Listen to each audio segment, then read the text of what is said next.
لە دوای ڕووداوەکانی 16 ئۆکتۆبەرەوە بۆ یەکەم جار ئەنجومەنی پارێزگای کەرکووک بە ئامادەبوونی عەرەب و تورکمانەکان و بەشێک لە لیستی برایەتی بێ سەرۆکی ئەنجومەنی پارێزگای کەرکووک کۆبوونەوەی ڕاوێژکاری ئەنجامدرا. لە کۆبوونەوەکە کە بڕیاردەری ئەنجومەنی پارێزگای کەرکووک سەرۆکایەتی دەکرد بە پێی ڕێککەوتنێکی نێوان پێکاتەکان لە ماوەیەکی نزیکدا. کۆبوونەوەکان لە نێوانیان بە مەبەستی گەیشتن بە چارەسەری کێشەی پۆستی سەرۆکی ئەنجومەن و پارێزگاری کەرکووک چڕتر دەکرێنەوە. تورکمان و عەرەبەکانیش دەڵێن چەند مەرجێکیان داناوە لەگەڵ لیستی برایەتی تا بگەن بە ئەنجامێک بۆ چارەسەری کێشەکانی کەرکووک.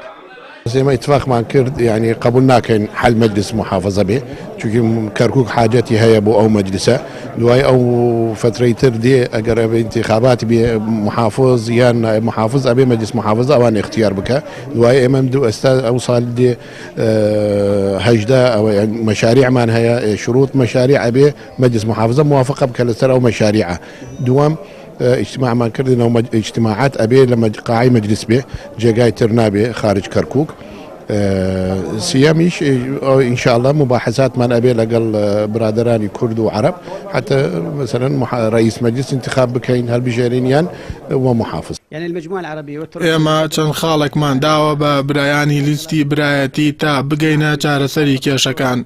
لەوانەیە دوورخستنەوەی سەرۆکی ئەنجومەنی پارێزگای کەرکووک ڕێبوار تاڵەبانی چونکە مانگێک دەوامی نەکردووە و دژی دەستور و یاسای پەرلەمانی عێراق کاری کردووە. ئەمە جگە لەوەی پێمان وایە دەبێت سەرجەم کۆبوونەوەکان لە کەرکووک بکرێت و ئەنجومەنی پارێزگای کەرکووکیش هیچ کۆبوونەوەیەک لە دەرەوەی کەرکووک ناکات. داواشمان کردووە تا ڕێکەوتنی یەکجاری لە نێوان لایەنەکان کەسێکی بەتەمەن لە لیستی تورکمانی بکرێتە سەرۆکی ئەنجومەن بە وەکالەت و کارەکان بەڕێوە بەرێت سەبارەت بە چارەسەری ئەنجومەن و هەڵوەشاندنەوەی لە پەرلەمانی بەغدادەوە.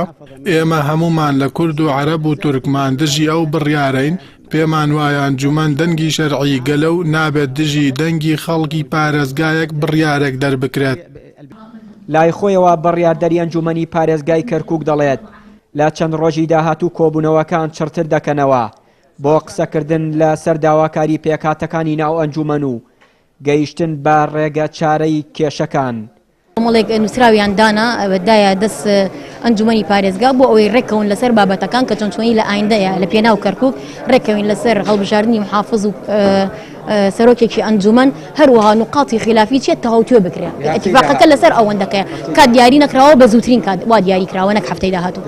باهۆی بڕیاری ئەنجامدانی ڕیفراندۆم و هەڵکردنی ئاڵای کوردستان لە کەرکووک پەرلەمانی عێراق بڕیاری دوورخستنەوەی پارێزگاری کەرکووکی دەرکرد و حکوومەتی عێراقی ئۆپراسیۆنی سەربازی بە ناوی جێبەجێکردنی یاساوە لە ناوچە جێناکۆکەکان ئەنجامدا و جگە لە دوورخستنەوەی پێشمەرگە لەو ناوچانە سەرجەم ئەو بیر و کێڵگە نەوتانەی خستنە ژێر ڕکێفی خۆی کە لە ساڵی 2014 حکوومەتی هەرێم دەستی بەسەردا گرت بوو. ئەمەش بارودۆخێکی ئەمنی و سیاسی لە سنوورەکە دروست کردووە و بۆشایی ئیداری و سیاسی لە شارەکە بەدوا داهات.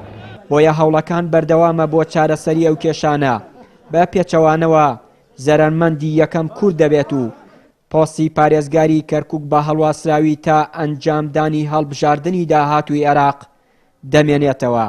چیانووری کەناڵی ئاسمانی پەیام کەرکووک.